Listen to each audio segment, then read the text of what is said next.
Prints and country clothes are the attires that can easily distinguish a Sierra Leonean among other African countries. African traditional attires reflect both customs and pride of a country.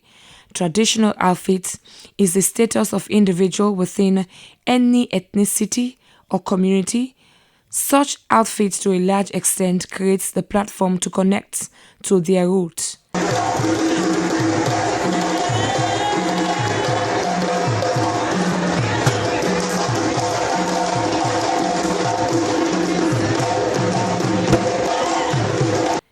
This identity is gradually limiting the trend of Western fashion among Africans globally.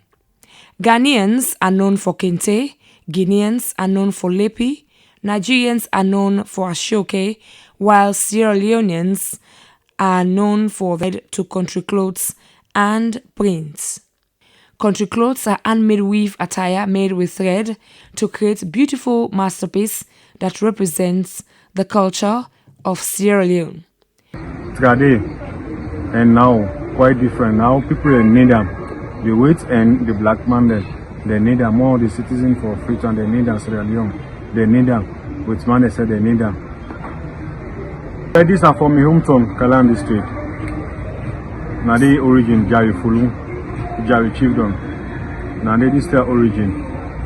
Now they have the gate one where they go school. I dey do one small thing, I carry back again. Secondary school, I dey do one. So we get pain, but I like her. This I need left her for no other office work self. As long as I get me the sit down, place someone for sit down. Print fabric, on the other hand, are imported. Dulrims is the leading importer of prints in the country. They sell all kinds and designs of prints fabric. But what has been the sales of print fabric in time past till date?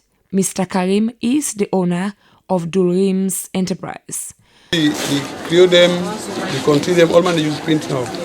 Yes, now more better than before. The culture they improve more and more because people like because the salon culture. People like the culture now. Yes, and the print marry them, they lacquer for them, marry them, lacquer for them, party business, all man they now. Okay, they buy print like print. Because print and the anytime that's why we actually come and salon culture. When you come to get your own culture, salon culture. Other fabrics like cotton, woolen are also on huge sales. With the consciousness of Africans in embracing their cultural attires, Western fabric is quietly and quickly fading away among Africans. For SABC News, Cynthia Kamara reporting.